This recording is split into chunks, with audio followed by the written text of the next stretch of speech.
Right, members. We are now slightly past 10 o'clock, and I'd like to start the meeting. Members, welcome to the Exmoor National Park Authority meeting of Tuesday the 6th of September. And we will move straight to item 1, apologies for absence. And I have a list here. Andrea Davis, Dominic Elson, Fran Smith, and Vivian White. Jeremy Holtham is expecting to arrive late. That was all, Judy. Thank you.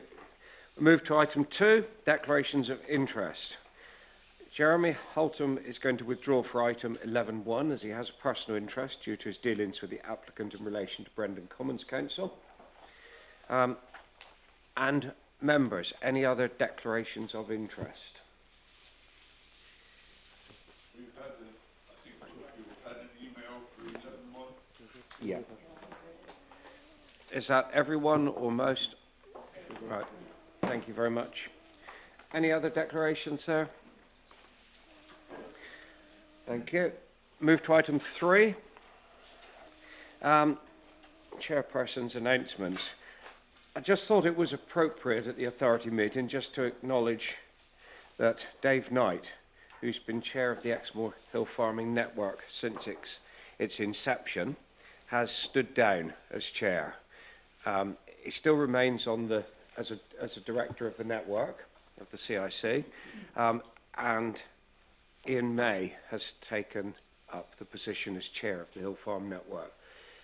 During that time, the Hill Farm Network has probably worked to provide that role of our farming and landscape point of contact and provided quite effective feedback and worked with us on our management plan or partnership plan, depending on which you want to call it, to provide that function. Dave has been probably an exceptional advocate for farming and land management, and his links throughout the country with other farming networks and the Prince's Countryside Fund have been very, very good from his point of view, from the network's point of view, and from our point of view, as we have supported the Hill Farm Network throughout its time. The second point was just to acknowledge that after a good many years, and Stephen is more likely to tell me how many years than I know, but Rachel Thomas is stepping down as chair of the Exmoor Society on the 17th of September. So, and just a few words, she's likely to be replaced by Kate O'Sullivan. Sarah, a few words? Thank you, Chair. Yes, I would like to say a few words about Rachel, because I've worked with Rachel ever since I moved to Exmoor back in the early 90s. She's a geographer, and she's really passionate about landscapes and about national parks. And she was a member here, I believe, Stephen, back in the late sort of 1980s, after being a countryside commissioner through into the 90s, and really, raised wider attention about moorland loss, and encouraged the national park to take it seriously and to bring it to government's attention. She's got so many awards and so many things we could talk about, but the things that struck me was she led that whole Southwest Forest programme that I was a little bit involved with back in the 90s. She was awarded a CBE at that time. She's been Deputy Lieutenant of Devon, and of course Chair of the Exmoor Society, our kind of friendly watchdog, since 2003. So that is 20 years. She's led our local landscape advisory group, which again I've been closely involved with, and responsible for, I suppose, quite an academic approach in some ways to thinking about landscape, with various reports that she's instigated and found funding, and some, moorlands at a crossroads, unlocking woodland potential, the Natural Capital Register. There's so many that are on the website. So, yeah, personally and from the authority, big thank you to Rachel for all she's done. Thank you, Sarah. Just to report to members as well that I have received a letter from Lord Benyon last week thanking the Exmoor National Park Authority for their efforts in relation to the implementation of the Farming and Protected Landscapes programme and the way in which it's been managed here on Exmoor, and the projects against which we've managed to give funding and support. Just another note, I have also had in a series of meetings with other park chairs and so on, there are some really grave concerns over the funding future for national parks at the moment, and I'd just like to elaborate a little bit more when we have our members forum later on. And then also just to note as well, really, that for the record, that the end of the 27th to the 29th with the National Parks Conference is fast approaching. Train strikes permitting, we hope that we'll get a decent attendance, because it seems that those dates are the dates that the rail company, the rail unions have decided are appropriate not to run trains. So it may make life even more interesting for those people wanting to get to Exmoor and join us for the conference. It's going to be in Dunster, and thanks to Dan specifically, and Katrina as well, for the huge amount of work that they've put in pulling together the programme, and they've got, I think, what looks to be something really good. Before I move on then to item 4, I didn't know whether there's anything you wanted to say about the programme for the conference or anything, Sarah? We can do. I was going to go through it in at forum, perhaps in a bit more detail, we'll go and through it people in can forum. ask questions. Should we do that? Yeah. Before I move on to item 4, just to remember, because I've suddenly, and Judy put it there, and it's on a big enough piece of red paper that I shouldn't be able to miss it, that I have forgotten again to remind you that there is no fire alarm planned. If it does sound, you won't fail to miss hearing it. And the fire escapes are quite plainly marked there, so please leave and assemble on the lawn at the front of Exmoor House. Don't use the lift because you may be stuck in it. So, thank you.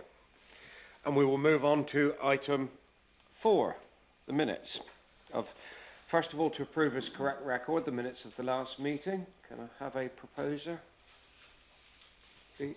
Thank you, John. Seconder. Thank you, Jeremy. And those in favour, all in favour? Thank you. Everyone that was here. And now to consider any matters arising from those minutes, we'll run through as we normally do. Page 1. Page 2. Page 3. Page 4.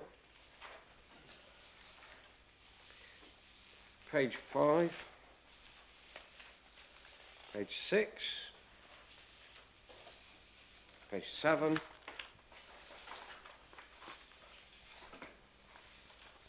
Lovely, thank you very much. I think, noting as I flick through as well, you had the authority meeting schedule. Please look at it carefully and make sure those dates are in your diary, because it is looking like we may well have to use several of the reserved dates for varying activities at the moment, but they will be confirmed. Item 5, public speaking. Have we any public speakers currently? No. Thank you very much. Yeah. Under planning. Hmm? Under the planning. Yeah. There's one. And at that point, we will move on to item 6, risk management. And I will hand over to Gordon Bryant. Gordon. Thank you, Chair. So item 6 is the annual review of risk management, and this is an important element of the governance framework. In terms of going through the report, Section 2 describes the current practices that we have in place to manage risk. It describes the focus groups, the culture, and key processes and practices that are in place in terms of managing risks. There's a couple of changes in there from previous years that I can draw your attention to. members will be aware that the accounts process now includes additional work assessing the economy, efficiency and effectiveness and governance of financial sustainability. And the other point to draw members' attention to is that we've recently moved on to a new insurance contract as well. But fundamentally, Section 2 is about our existing practice, and we continue to use the online system for managing risk assessments. Obviously, the element of risk management that has involved COVID has decreased over recent months, although in recent years that has been the key focus of risk management. 2.4 describes the review of the health, safety and welfare policy that's taken place recently. This is relatively minor changes that have been updated, and this is relative to staff job titles that have changed, and also in terms of the restructuring of focus groups. 2.5 and the appendix showing the strategic risk register describes certain changes that have taken place in our risk register between this year and last. So it's an obligation for the leadership team at least annually to review the risk register, and this describes some of those changes. So members will notice that now there's an increased emphasis on inflation, the difficulty of recruiting new staff, and having insufficient professional staff. We refer to the impact of the latest offered staff pay award and issues to do with the Landscape and National Trails Partnership within legislative risk. So those are the key elements. So 2.6 and 2.7 describe, in summary, sort of the key risk and the key challenge that we face at the moment. So obviously we have a 3-year cash limited national park grant, and we know that inflation is increasing all costs by between 5% and 100%. So obviously it's going to be a key test of the leadership and governance of the authority, and also for officer member relations, that we can actually deliver balanced budgets and continue as a viable authority. So there's a lot of work that's taking place, and we'll talk more about the process at members forum this afternoon. But obviously it is a key test, it is a key risk that will have to be managed over these next 12 to 24 months. But of course there's also other challenges that are going on at the minute, such as the difficulty of getting contractors, which impacts upon our ability to successfully deliver tender processes and maintain our assets. And of course, again, it's about professional skilled staff, which, recruiting skilled staff, which I'm sure members will be fully aware of. And Section 3, we're obliged once a year to have a brief review of our business continuity and disaster recovery. So that's how we continue to maintain services if we have a major disruption, and that's described in detail here. The key points there being that on an annual basis, we do increase our level of resilience as we move more onto the cloud. So, for example, over the last 12 months, we're making much greater use of SharePoint 365. But of course, the key underlying principle here is that we're not an emergency service. So if service was disrupted for a number of days, that is something that we do accept. So thank you, Chair. Those are the key points I wish to draw members' attention to. Thank you. Members, any questions? Sorry. Any questions? John? Yeah, looking at the risk register, I may have missed it, but I can't see any reference at all to the pandemic, any potential future waves of variants coming through, particularly with the shortage of booster vaccine at the moment.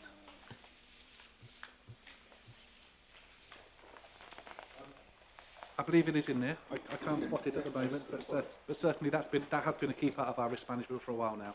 In terms of how we're going to adapt to keep things going on the basis of that. 4.3. Right. Mike. Yes, thank you, Gordon. Section 2.5, it talks about the risk associated with the new National Trails Partnership. Could you just elaborate on that particular issue? Yeah, well, it's an evolving area, and obviously this comes on the back of the landscape review and the talk of the National Landscape Service, and this is the current thinking in terms of what will be developed. And I think it's still early days, but obviously there's always a risk where these bodies are established that it could increase our burdens or change or change obligations and changes the form of partnership that has to happen, the partnership working that happens nationally. So do you anticipate any particular concerns with that, or is it simply a more general recognition of the potential risk, but there's no specific concerns that you've got any concerns about. Not specific concerns, but it is. I mean, it's going to be an interesting. We don't know how deep and how wide it's going to be in terms of its responsibilities. We don't know what the obligations are going to be upon us, but it will be important, I think, nationally, and it will be a subject of DEFRA's attention. So from that perspective, I think there's going to be attention on it. In terms of the impact upon our day-to-day working, I don't know of specific challenges. Do you want to jump in there, Sarah? Yeah, I suppose it's around, as you say, Gordon, that uncertainty, that there may be a stronger drive from that partnership that will put obligations, targets, objectives, outcomes upon us, which may not have come from this place. So it's a sort of an external, I don't want to use the word threat, but it's an external, force. And the complication is that if we're not part of National Parks England, quite what's our relationship with that partnership? So some of that governance will need unravelling as well. So essentially it's just reflecting the uncertainty. Yeah. Yeah. Understand. Yeah. Okay. Take first. Yep. Yes, I'm looking at 2.5, the risk of having insufficient staff to change external funds. I think we discussed previously that in order to get funds for the national park, this was seen as a gateway to get donations, bequests, and there seems to be a sort of we can't get the staff to do it, but we need that source of income. I wonder if you could enlarge on that, please, of how we're going. Yeah, certainly. So obviously there is always a tension between the extent to which our staffing complement is running services and the extent to which we keep money back to chase projects money. And obviously there is sources out there. So it might be to terms with bequests, but it might also be grants or contributions from HLF or these kind of institutions that are out there. So it's just about making sure that in terms of the way we deliver services, the way we prioritise, we always bear in mind the importance of keeping back some capacity. Because of course you can get money in to deliver projects, you may get money in as well to help scope projects, but you still need that capacity that's of core staff who do have that experience that can be chasing things down. It's not only around that external funding, but it's having enough core staff with the right expertise to apply for an awful lot of that project-based funding, which is currently the route that DEFRA appear to be financing an awful lot of countryside management.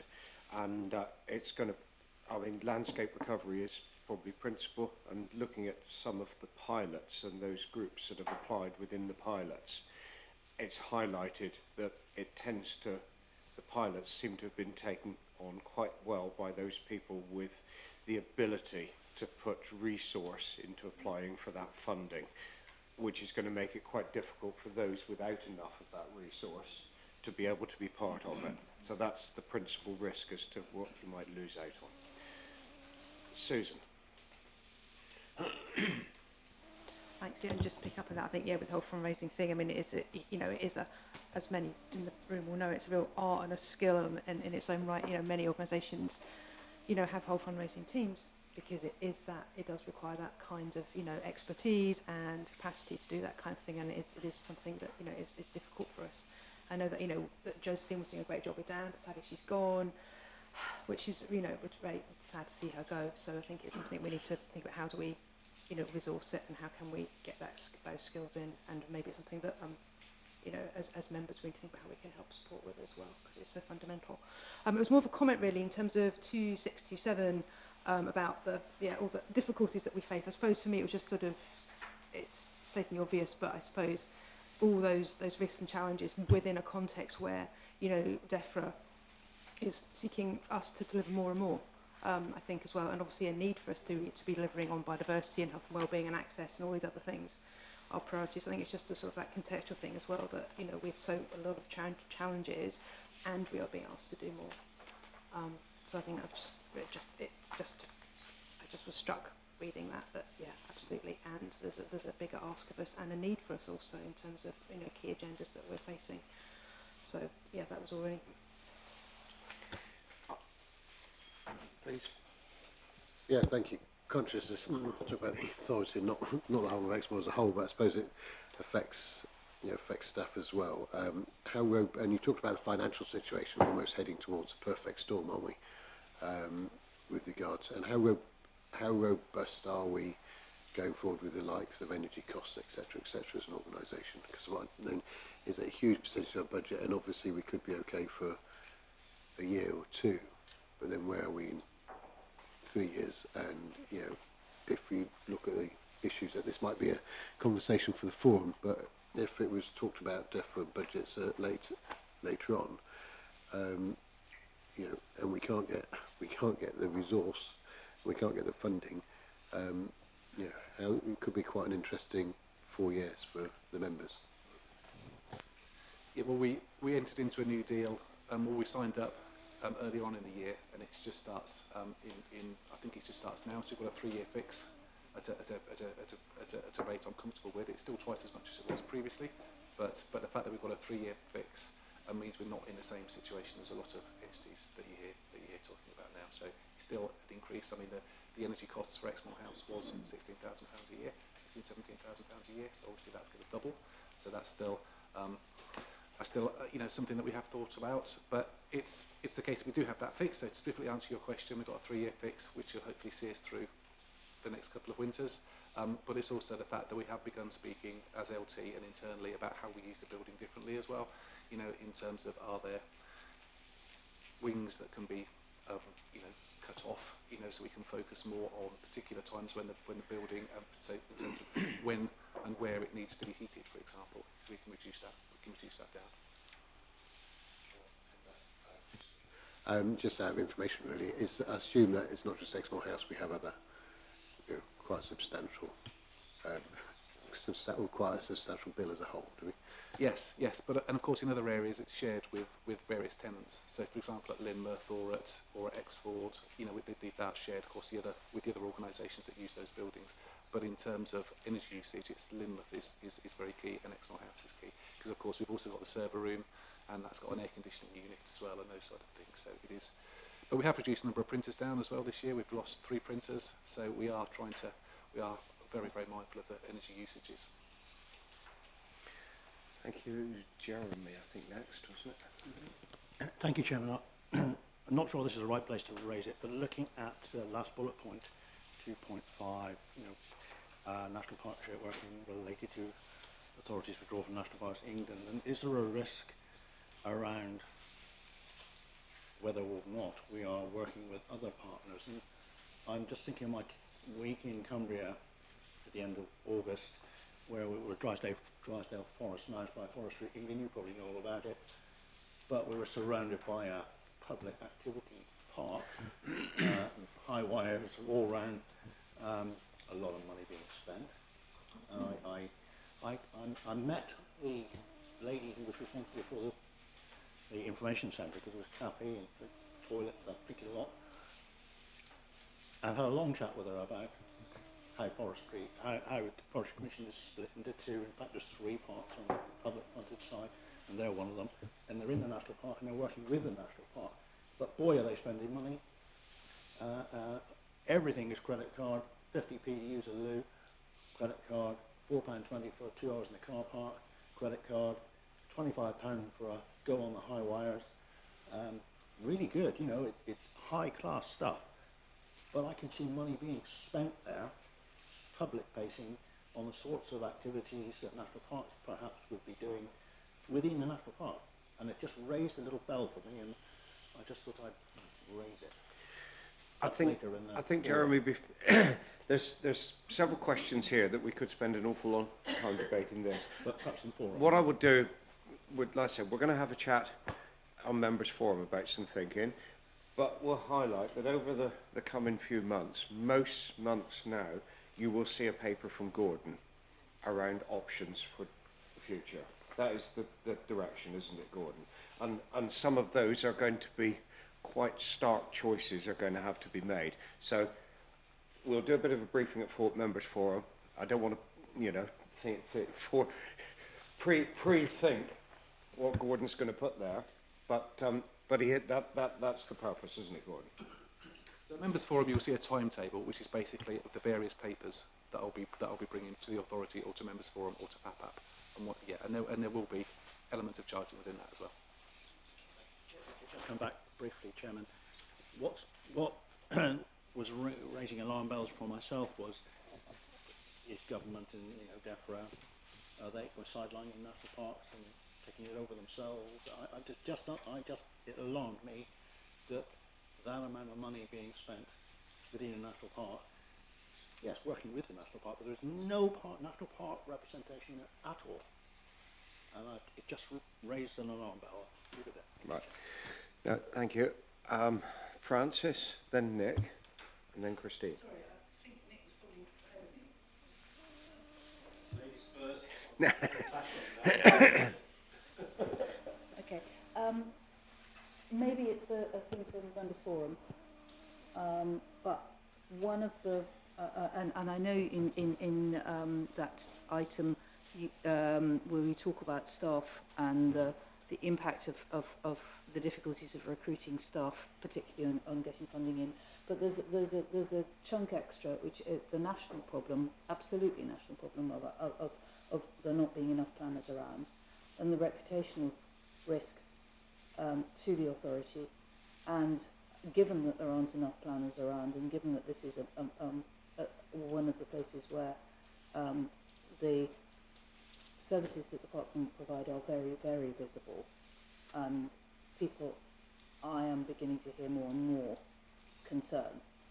I think we need to perhaps understand a bit more how this, it's not a risk, it's an issue, it is actually going to be mitigated, and if it can't be mitigated because there aren't enough planners to be had, then how we're actually going to handle it.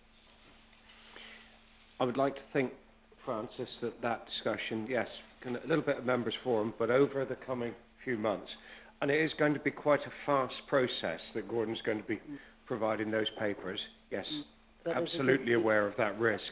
And looking at potential solutions, or probably not, I doubt whether there is an immediate a solution as such, but it's a case of mitigating the situation as best as possible. Yeah. I would absolutely agree. Yeah. Now, Nick. Thank you, Chair. Just on 3.2, it talks about things that are taken into account in reviewing the plan. There's a number of items there, but just to pick on one, Exmoor House incoming calls would be answered in the event of a loss of power by using phones that do not require power supply. If you've gone digital, they won't work. I just thought I'd mention that. So it does need to have a look there. Sort of things are going to happen is... Sorry. Gordon, please. Well, yeah, that's certainly relevant. It was also interesting as well when there was that power cut in Dulverton, and of course at one point it was going to stretch out over 3 to 4 days. But of course in that context, everyone's mobile devices would have lost their power supply in that time. So, but yeah, but obviously with mobile phones you do have a reasonable amount of protection from. Except the one in Brompton Regis, mobile system only lasted an hour before it died as well. And that's one of the problems that Brompton Regis suffered from, actually. There was no mobile coverage. What coverage it was, because the power went off at the base station itself. And some people's phones had been digitised, which means that there was not 50 volts coming down the line for you to answer the phone. So those sort of things, it's a bit of a varied thing, but I know it's not a major problem until it happens. And when it happens, you suddenly find you're not working. Yeah, no, I agree. I mean, it was a real challenge in Dulverton. Obviously, we lost power and mobile network as well, and also, of course, we have IT staff who work in it, and they were all completely down as well. Bearing in mind potential impacts for this winter, anything's possible. Briefly, Francis, and then I'm moving to Christine. Very briefly on that point, have you lost the copper service on the phones in Dulverton? Because if you have, then you're fairly stuffed. If you haven't, an old phone will still work. You will know if you can't dial a local number without the code. anymore. I believe it. Talking of power. Yeah, no, I don't have an answer to that question. I believe all of our phones do require power at the moment. It's not all of your phones, the phone system. Because if the phone system still allows you to dial a number without the area code, then you can use old phones when there's a power cut. I know they're all due to be changed, aren't they? They're all due to be digitised. Ours has, so we're completely Yeah. Yours hasn't yet. The way things are going, you might just better talk to yourself, Nick. One of your recommendations then is to have some old phones that don't require to be plugged in. Just go into the phone. And test them. And I have one if anybody wants to know. Thank you, Francis. Christine. Thank you, Chair. Several speakers ago, you said something like, we're going to have more regular updates, and I was nodding like mad. Absolutely agree, because it is a changing world. I've had villages flood just recently. They've never flooded in 20 years. It is a changing world, and we've had some really good information about rights of way come through just recently. Fantastic booklet on what we've done and how we've done it. But that might be another pressure that we hadn't even thought of a while ago. Things will change. So I think we are all hopefully going to think about where we are and where we're going to be in the short term, but also have a longer vision very clearly still mapped out. So I think there's two bits of work that I think we need to somehow specialise on. Is just what is it we're going to not be able to do, what is it we must do, and what is the end vision despite all we want to get to. And I think that's something we all would want to endorse, to get involved in, because these are, as I just said, changing times.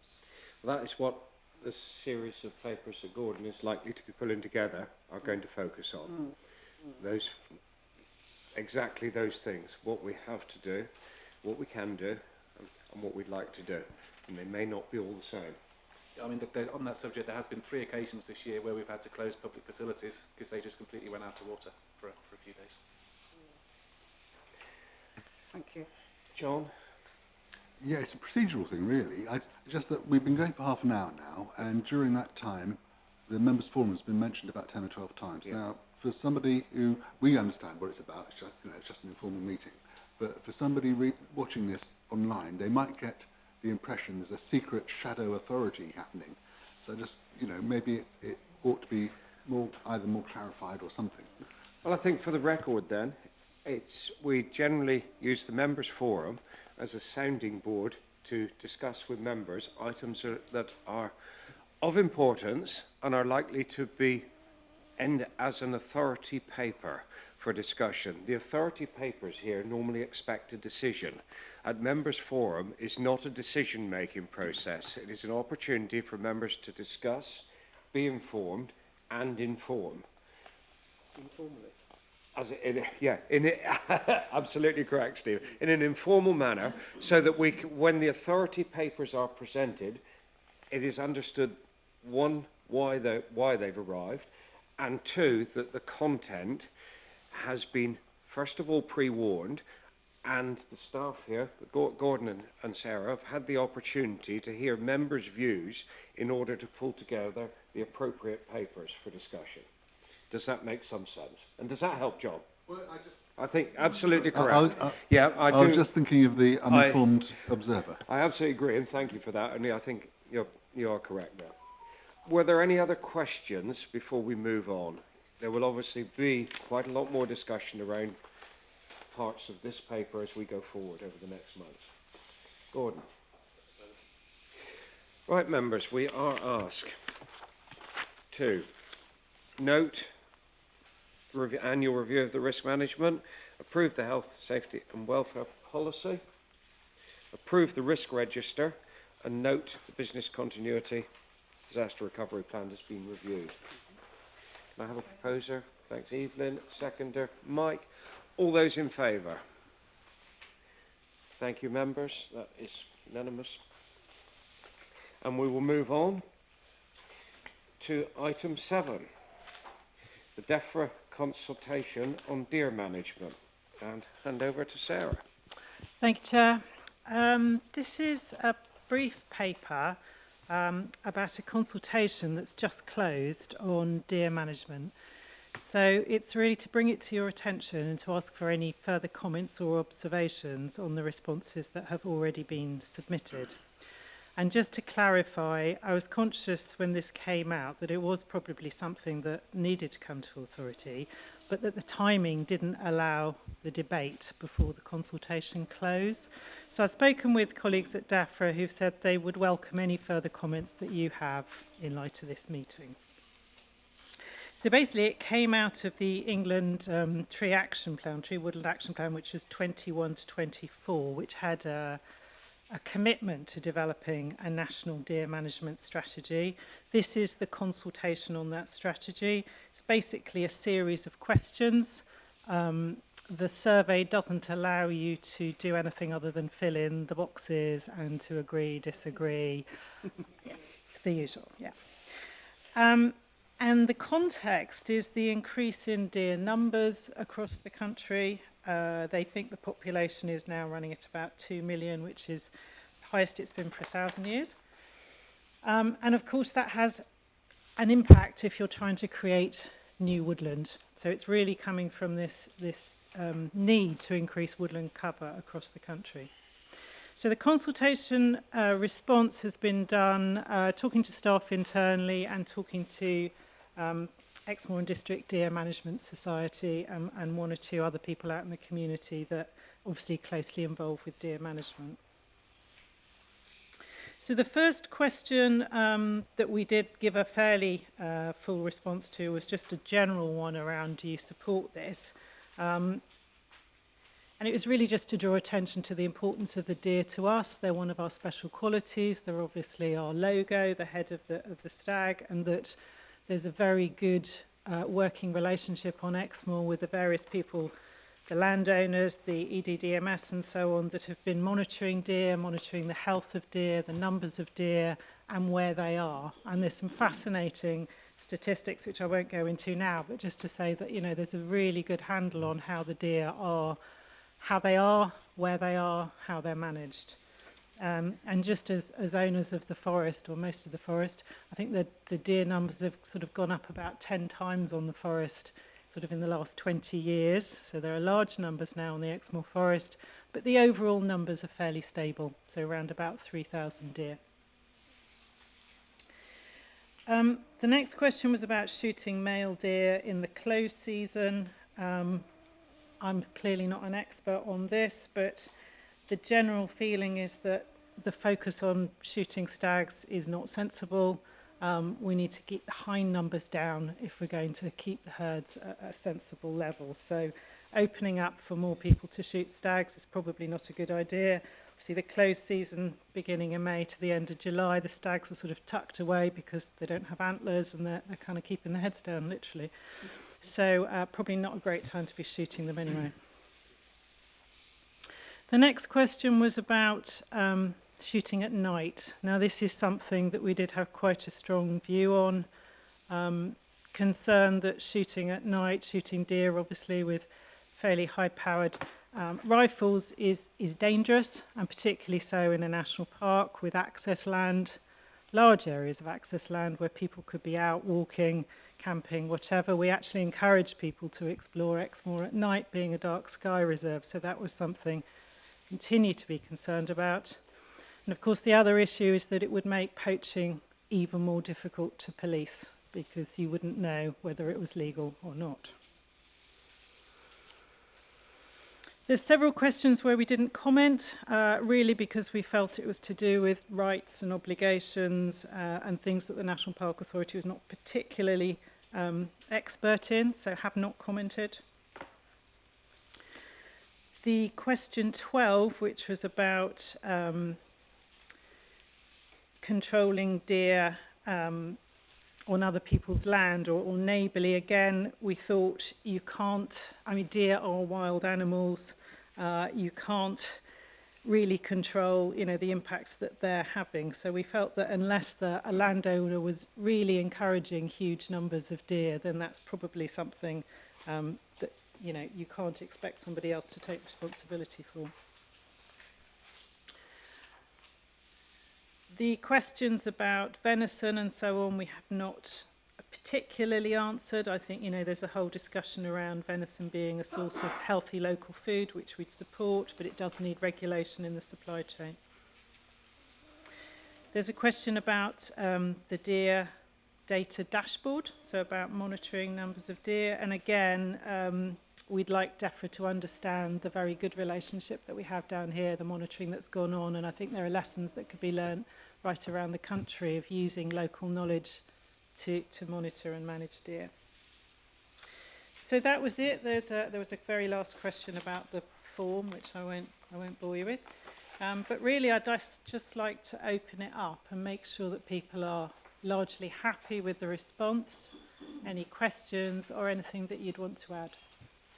Right, I'll start. I've got Eric first, then Mike, then Penny.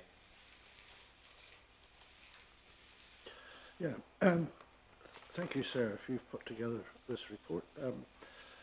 Obviously, your answer to number 6 is a key one regarding the special quality that the deer are to the national park. Would there be any merit in just adding to the end of that sentence where any change in legislation, we should be, I'm not going to say exempt from, but when something works, nothing's perfect, the poaching element. But if they were to bring in some of these suggestions, it could have serious long-term impact on that first sentence you got. I just wonder if there's a way that could be beefed up a bit. That's just a question for you. Going on to one or two points, this business about night shooting obviously is a contentious one. Now, dare I say, speaking from long time ago experience, night shooting, the chances, you got the last sentence where poaching continues to be an issue, worse than not, but when the chances of a wounded animal escaping and suffering a lingering death, that increases substantially. That's a good point. I think that ought to definitely go in there. There's no such thing as 100% kill rate, but that's a myth when you're dealing with a wild animal. But that's the one that probably stands out that ought to be. An interesting one is number 10. Again, it's of particular interest to Exmoor, and I'm thinking of the badge with the Land Trust. Now, if number 10 were to be implemented, that would delete their significance overnight. And I'm sure you can work out what the potential consequences of that are. I just wonder if it's worth mentioning, because it's very much specific to Exmoor. The other one that, number 14, you put do not know, which is fine. You can read the question without, we propose for everyone who culls deer to reach the same standard.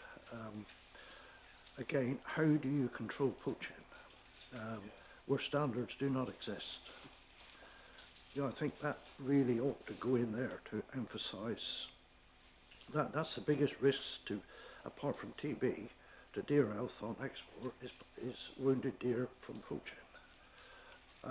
Again, it emphasises why you could argue, and it goes back to your first sentence, why Exmoor should be seen as a special case. I'll leave it there. Thank you, Eric. Do you want to comment, or are you going to hear and then comment at the end, Sarah? I welcome a bit of clarification on 14, Eric, because if somebody's poaching, they're there without the consent of the landowner, they're there illegally anyway. So how would you monitor their...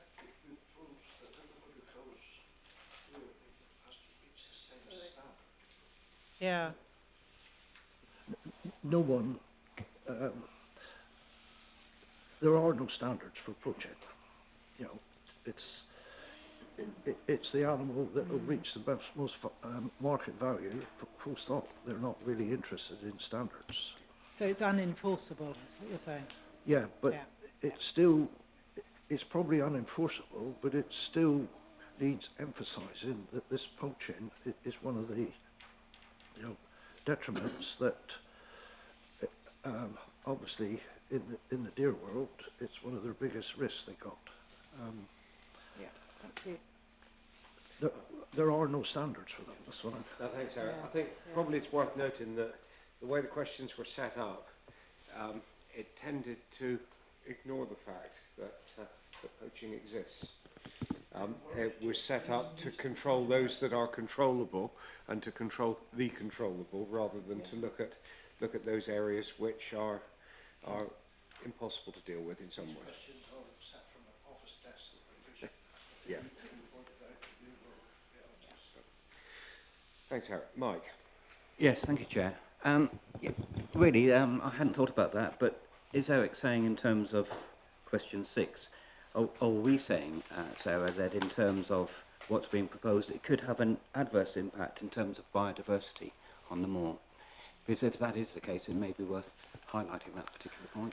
I think it's a bit of an unknown, Mike. I think we know that our woods are as they are. They're designated for what they have, and that's partly because of large herbivores browsing, which keeps them open, which means they're quite good for things like lichens and bryophytes and certain woodland birds. Now, they'd probably be very interesting woodlands if they were more closed as well, but they've been designated for a suite of species, and the deer are very much part of that community.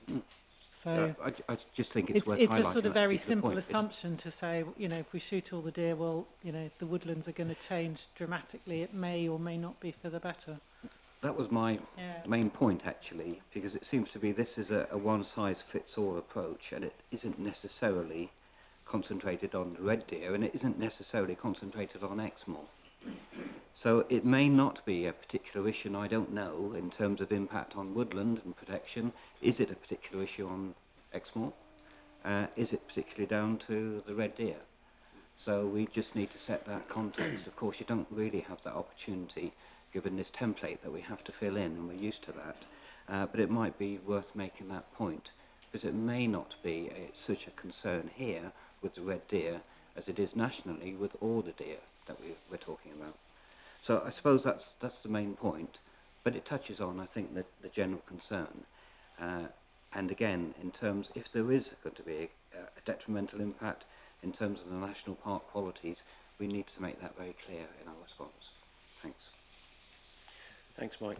I think what it highlights is the fact that deer management has effectively happened on Exmoor for the duration, for as long as anyone can remember. So it's a slightly different scenario, and I think a lot of this consultation has been targeted at areas of the country where there have been huge increase in deer numbers in very recent years, where there is historically no management and no management policies in place to deal with those sort of increases. So it is, you're right, it is a slightly different scenario to some extent. Penny. Well, this is a very emotive subject, isn't it? Thanks, Chris.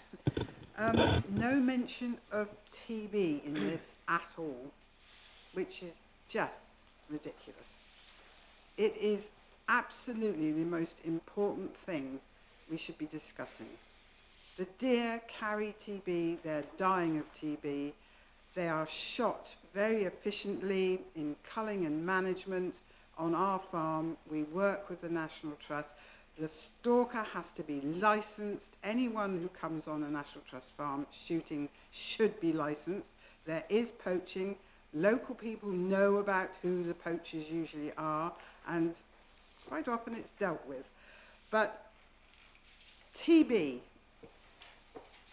it is making farms unviable if it's not dealt with, and that's not a word of a lie. You have to shoot some stags. If they've got great big lumps all over them, they have to be shot. I mean, you really need somebody here to tell you in great depth about TB in our herd. If the public heard about how much there is, it wouldn't be popular. And it needs dealing with, not just sweeping under the carpet. They come into your barns eating your cattle's hay, they're rubbing noses with them.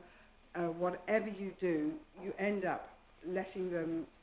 We love to see them. We love to see some of them. We have now currently got a fabulous few on our place because they know they're safe.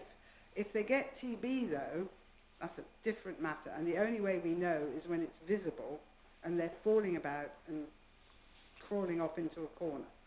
It really must be addressed.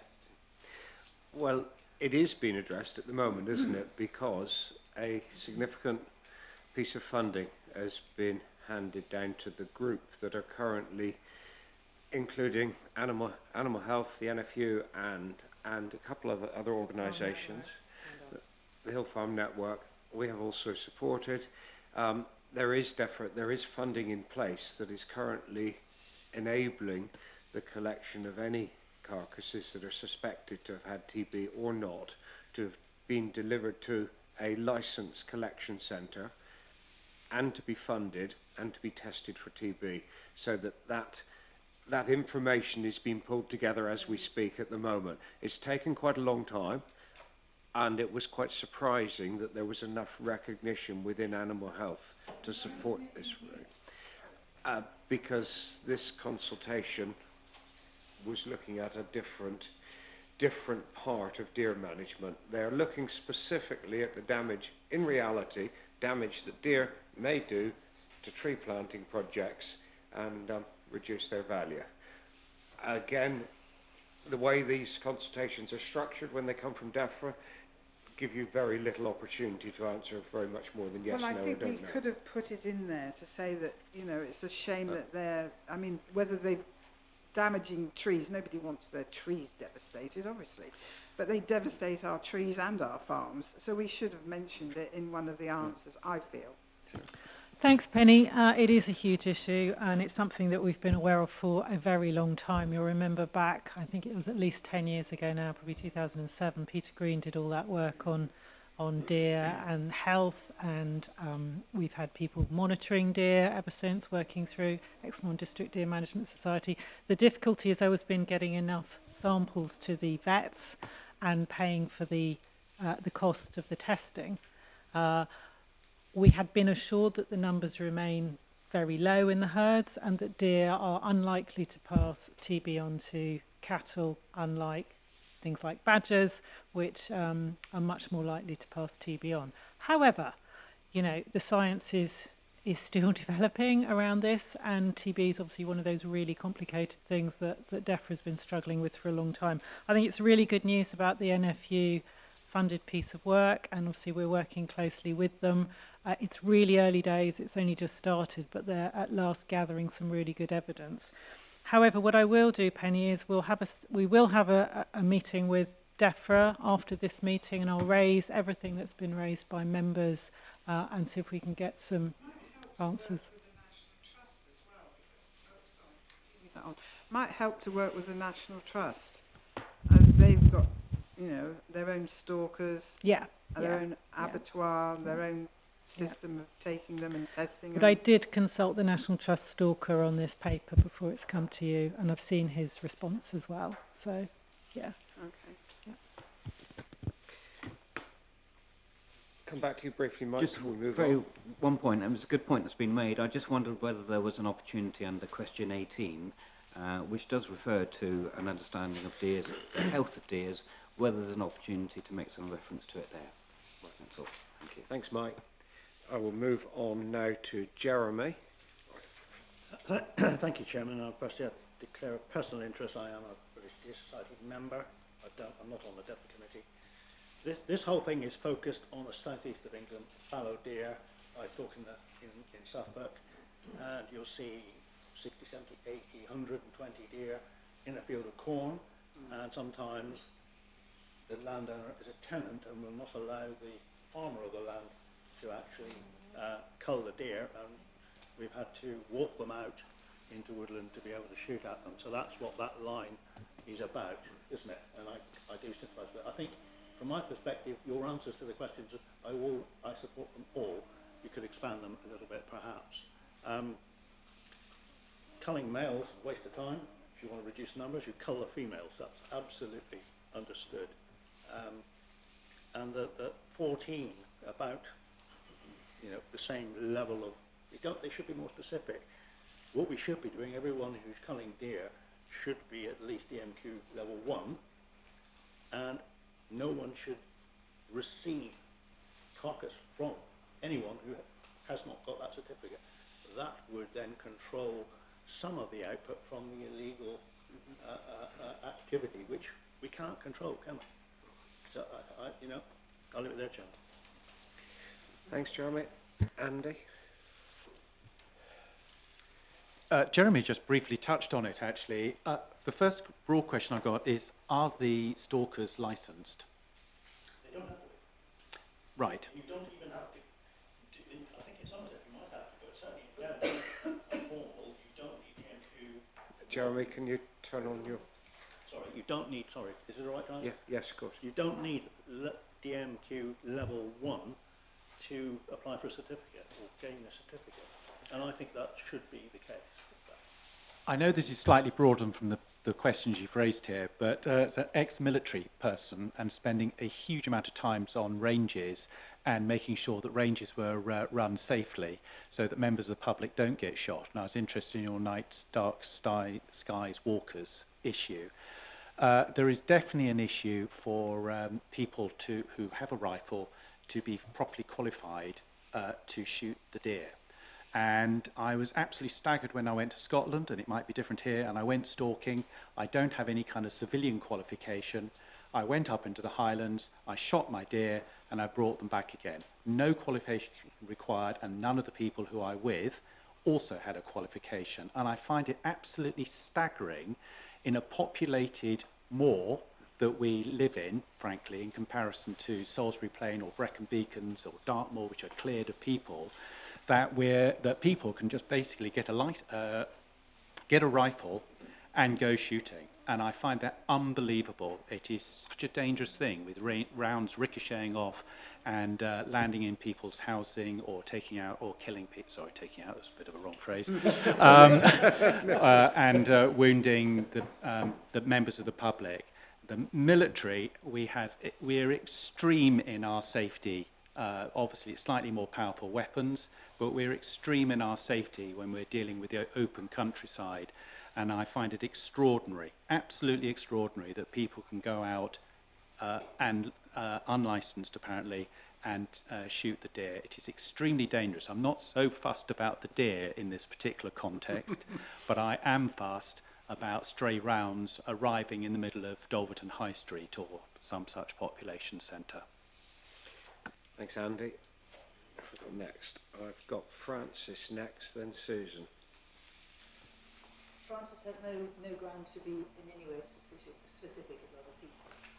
But the general thing, very much encourage what you said. I have turned it on to turn that way. What you said, Sarah, about talking with DEFRA. The paper behind their consultation gives a fraction more detail, but nothing much. The one-size-fits-all, absolutely aimed in one place, which is not here, seems to me a nonsense. That what we need to be pushing for is appropriate deer management for areas. Yes, I absolutely take everybody's points about a national standards for being able to shoot properly, which I wouldn't meet. But what should happen should be what is appropriate in an area, and that doesn't only apply to national parks. That applies, I think, across the board. And I would think it would be really good to push that and to no, relevant. No, I'll shut up there. But it's about yeah. And actually, one of the things about the rather jejune nature of the paper and the consultation, which really is sort of third form level, is it ought to be thinking about what are the deer issues, not only this one of the trees, but including, and I know you will talk about this, but look at deer altogether, and that includes the TB. Let's look at all of it. Let's not go off at half cock with somebody aged 12 who's thought up a consultation. Thank you, Francis. Susan? Just briefly, thanks to Penny for bringing up the TB issue much more eloquently than I could have. It was just a question, and I suppose my knowledge of deer management, such as it is, which isn't great, comes mainly from Scotland, so it probably doesn't even translate, but I was just wondering, it's all about culling in here, and there's nothing in it about herbivore impact assessment, that kind of stuff, which is very much, in Scotland, is very much at the leading edge in terms of deer management groups, and so that was a question around why is there nothing about these HIAs, which I know are very, in some, because it's more about, the arguments in Scotland a lot go around, it's not about the numbers, it's about impact. And so that isn't a simple equation, there's too many, it's about the impacts they have on the landscape. And allied to that, about herbivores, not just about deer. So obviously, do you see what I mean? So sheep, goats, everything else, nibbling stuff, there's a lot of other herbivores out there as well. So it was just a question really about, it may just be as fancy about the way this consultation's been put together, it's quite limited in scope, but yeah. No, I would agree, and it's something that wherever we've done grazing management plans on any common land HLS and CS agreements, it's become more and more of a necessity to take account of the grazing pressure from deer as part of that wider grazing management, which involves livestock of other types as well, because otherwise altering one can be fairly meaningless in the context of the other impacts. So, yeah, very valid point, thank you. Nick? Thank you. A lot of people have covered different areas, and it's obviously an emotive subject to some extent. Sort of consultations like this tend to be directed to get the answer you want to get out from them. So I could write a consultation, and you could call and make it so that black is white on these types of things. Because one of the questions I was talking to Andy about is who owns the deer? I don't live in the national park. I live just across the road from the national park, and I get a lot of deer in the field, but I also get a lot of deer in the garden eating the trees and things like that. So I suppose you understand that the boundaries that we consider ourselves aren't actually there to them. They just cross away and jump on the fence, and unless you put an 8-foot fence up, you're a good chance you're going to get deer in your thing. And I wonder to some extent is how does this relate also to pheasants? I hate to say that, but do you hit a deer in a car and it destroys your car? Who do you sue to get the money back? With pheasants, they're not sort of classified as owned by anybody. Does that apply to deer as well? And is there any reason that I can't shoot deer on my land? Not that I would, but I'm just saying that, so there are questions really. As far as I'm aware, Nick, there is no reason at all. It is a wild animal. Providing you've got the rights. So yes, as long as you have the rights to shoot on your property. Which, were there any other points? First of all, Mike, then Eric. It's a wild animal. They're not owned. Right, they're not owned. Mike. I've got a little bit concerned, or a big concern about what Penny was talking about, and talking about the PB and deer. We had a meeting which kicked everything off, really, at Cutcombe Village Hall several years ago, which was really well attended. And from then on, there has been so much work done on behalf of the National Park, the Hill Farm Network, the National Trust, we're all involved. Sarah been involved right through from the word go.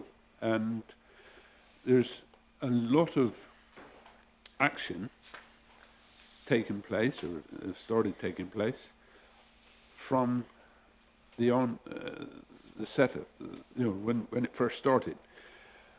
There are schemes now where if you've got a deer with TB on your land, you can shoot it, you can have it taken away, and at no cost to yourself, and this is something that perhaps we should go back to the Hill Farm Network and the farming community and publish this, because if Penny didn't know about it, it's you know, important that perhaps there's other farmers that don't know about it either.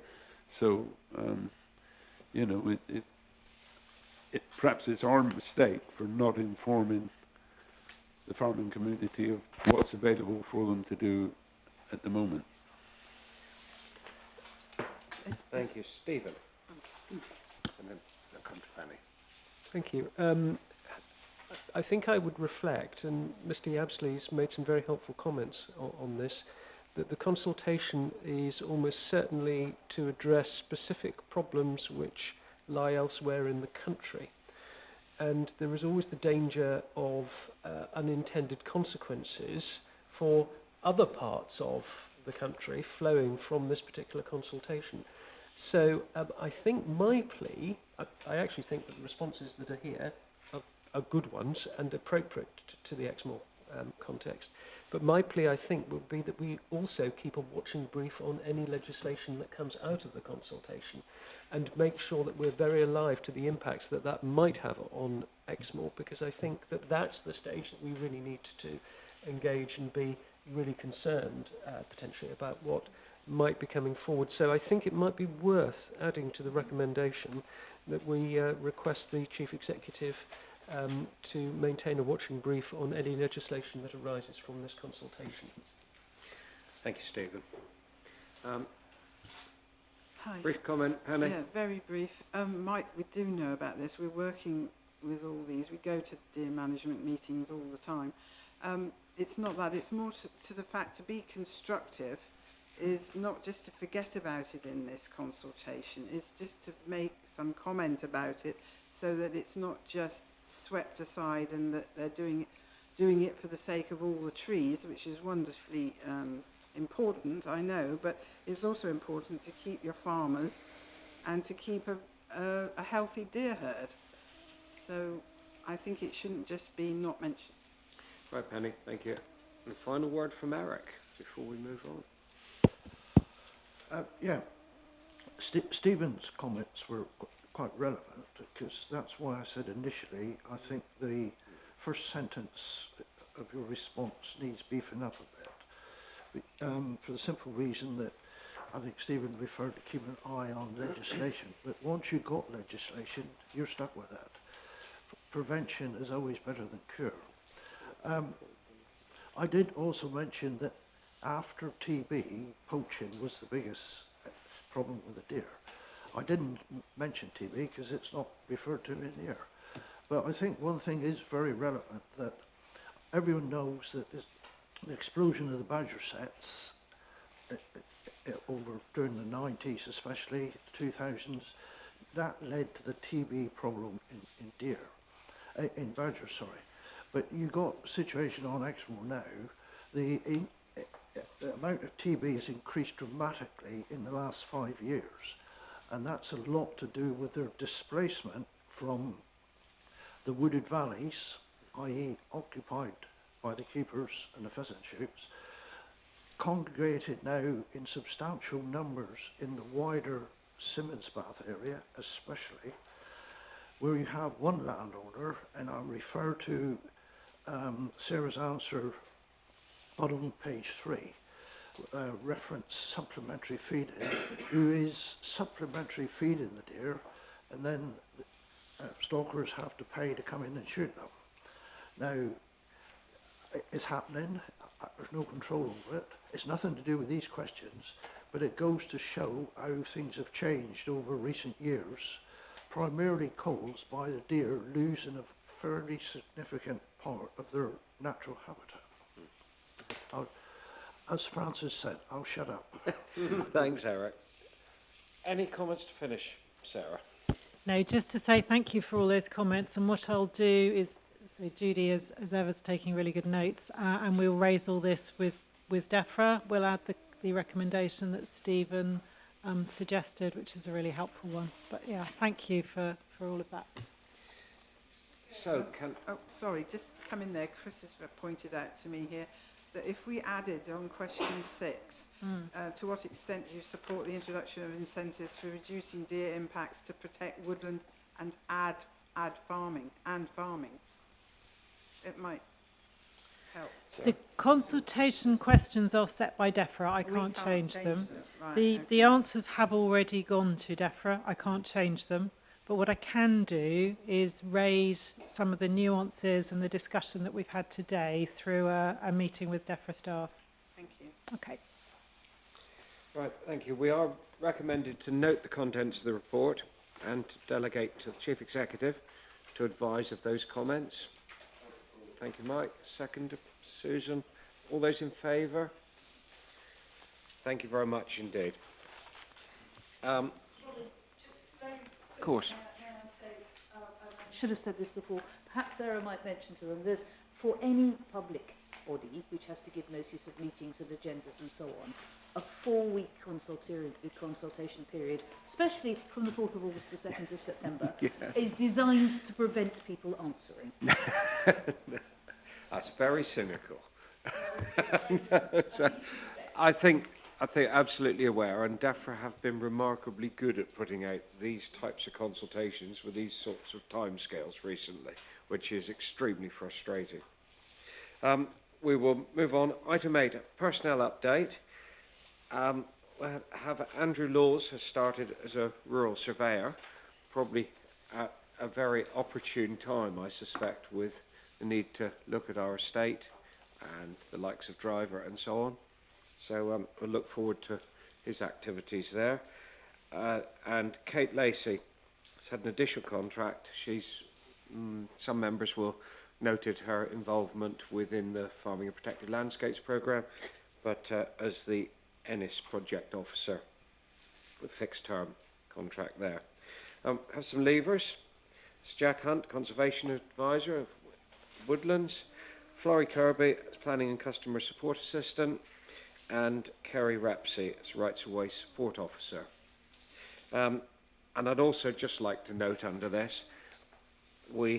Joe White, it was noted I think at the last meeting, Joe White as in our planning department, has his last working day was last Friday. He has now left us and moved on. He actually joined on the 17th of April 2008, so he spent some considerable time with the Exmoor National Park Authority. I'd just like to note our thanks for the huge amount of work Joe has put in throughout his time there with us. So, Linda. Okay.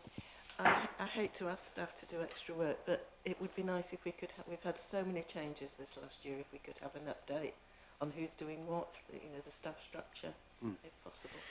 Thank you. No. Evelyn? Jim, I was just going to ask, when people are resigning currently, are we automatically refilling the posts, or is there a review in each case? We're not. No. Every resignation, there will be, a discussion about whether there's a way we can do things differently, whether we can carry on without the post, or whether we need to change anything. So no, it's not an automatic reappointment. I think in the times that we're in, hence the purpose of the series of papers that will be coming to you, will determine the focus on those areas of activity that will be considered most important. And I think probably as a preliminary to some of that, it will be a good time for members to see the staff structure as it stands currently. So, some challenging times, I think, for all. But we are a National Park Authority. We have specific National Park purposes, and there will be an expectation that we maintain a quality of service at the best level we possibly can. That, members, we'll move on to item 9. I have no items for any other business of urgency. So at that point, I will draw the authority meeting to a close. And thank you very much for your time.